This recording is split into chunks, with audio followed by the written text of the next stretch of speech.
Hey, what's up guys? In this video, we'll be talking about how to get the most out of your DJI Mavic Pro for those epic landscape photography shots right after this. Hey, what's up guys? On this channel, we talk landscape photography, everything you can do to get better as a landscape photographer, taking you out into the field and also showing you things you can do in post-processing, as well as some gear reviews. So if you've never seen this channel before or you're new here, consider subscribing below. So today we're talking drone photography, and drone photography is really kind of like this weird in-between in the landscape photography world, because a lot of people have drones but they use them for video instead of photography. Today we're talking how you can get the most out of your landscape photography with a DJI Mavic Pro, a great drone that allows you to travel easily while carrying all your camera equipment and your drone as well. Now, I think all landscape photographers should get a drone. If you want to know why, I've included a card right here that'll show you exactly why all landscape photographers should get a drone. But today, what I really wanted to show you is how you can use one to really take the best photographs possible of landscapes from the sky. So what I thought would be the best way to do it is show you around the neighborhood where I live in Grissier, Haiti. And it's a great way to see exactly how this drone works and how you can take amazing photographs. So why don't we go ahead and take to the skies, and I'll show you exactly how you can create amazing landscape photos with the DJI Mavic Pro.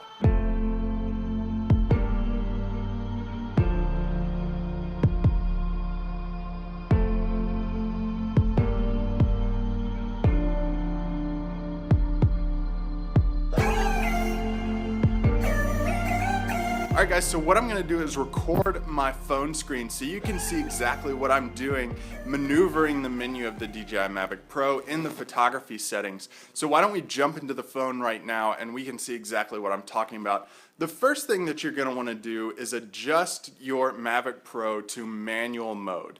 Now you do this by clicking on this icon right here and switching it over to the M icon. That will allow you to adjust both ISO and shutter speed while your drone's flying around in the air. Now, adjusting the ISO and shutter speed is going to be really easy. The ISO can be adjusted on a slider, and you want to keep it further down towards 100, because the higher you get, the more grainy images that you're going to have in your photography, which most of the time results in more issues when you're post-processing your photographs. Next thing you want to do is adjust the shutter speed. You can do this with the slider that's right below the ISO, or you can also do that on the top right dial of your controller for your Mavic Pro. Now, there are two options in image size for landscape photography for your DJI Mavic Pro, and I highly recommend you switch that over to the 4/3 aspect ratio rather than a 16:9. The 16:9 is that wider shot that looks really good, but a lot of times the 4/3 get you better resolution within your photographs. So switch it over to the 4/3 if you want it in a 16:9 crop ratio later.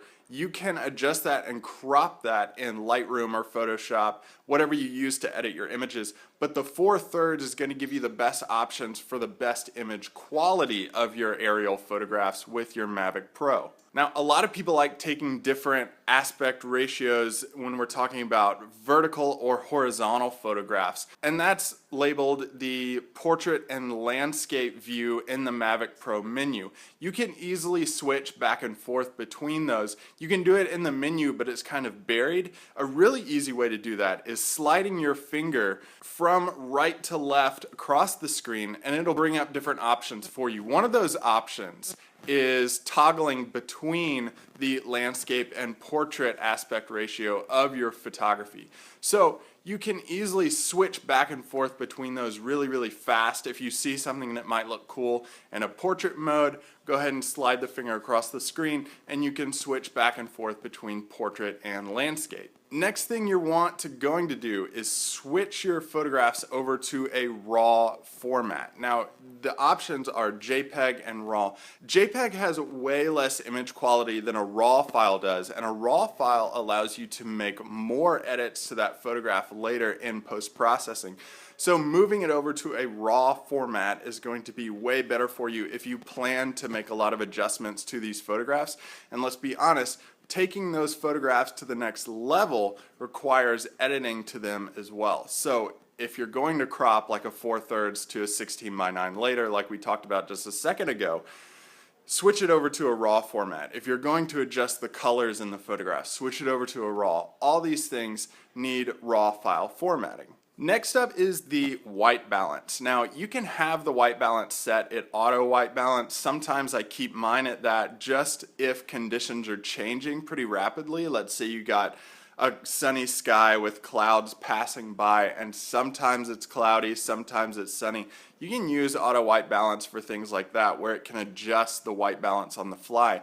But if you have a dominant weather condition, let's say sunny skies like I have today, you can go ahead and switch that white balance to the dominant weather condition. Next up, guys, we have composition. Now you want to get the best composition in your drone photographs of landscapes.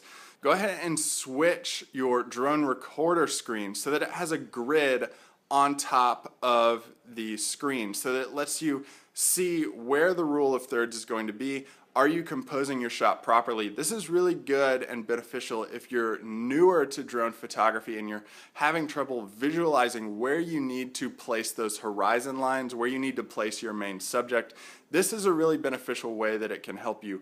You're also going to want to open your histogram in your drone screen. Now the histogram is going to allow you to capture the best exposure possible across the field based on the settings that you're choosing. So if you're doing like a low ISO and you want to adjust your shutter speed, adjust it until you see a good histogram represented on the screen. Now you can move the histogram around on the screen to get it out of the way of things. I kind of like mine in the bottom corner. Sometimes I move it up to the top corner, but it's an easy way to visualize what the gray tones are represented as within the photograph that allow you to take the best exposure possible, especially when you're in really difficult lighting situations with tons of dynamic range. So that kind of wraps up the adjustments that you need to make in your DJI Mavic Pro menu to get the best photographs. But what about actually taking those photographs? Well, there are three things that are going to help you to take really good photographs with your DJI Mavic Pro of landscapes specifically. One of those things is the HDR. Now you can get to the HDR photography setting if you click on the photo icon in the menu, and the HDR is going to come up and you just tap that. It'll set your camera mode to an HDR format, allowing you to capture more range in a photograph. Now, a better way to do that is shooting multiple exposures. And this is a really cool feature that the DJI Mavic Pro has, where you can take 3, 5, or 7 photographs within multiple exposures. I like to keep it on 5. It's a good range of photographs that you can take to adjust your camera to different lighting situations.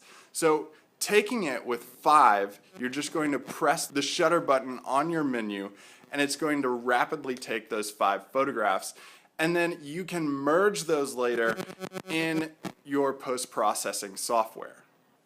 Lastly, we have panoramas. Now there are 2 ways in the DJI Mavic Pro that you can take panoramas from the sky.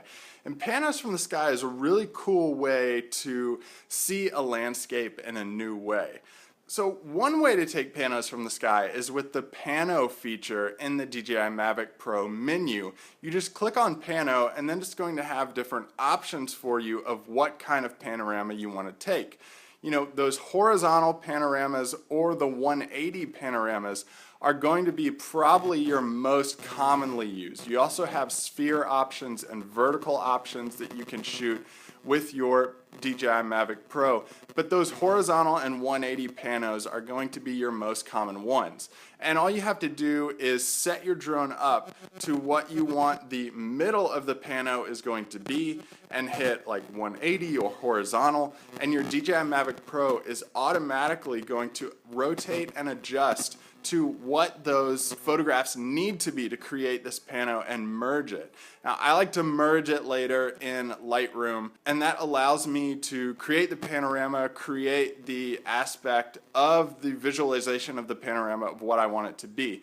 But the DJI Mavic Pro sets you up for success for that because it adjusts based on the GPS that it has and based on a 180 viewpoint or a horizontal viewpoint or a vertical viewpoint, and it knows exactly how much to rotate to capture each one.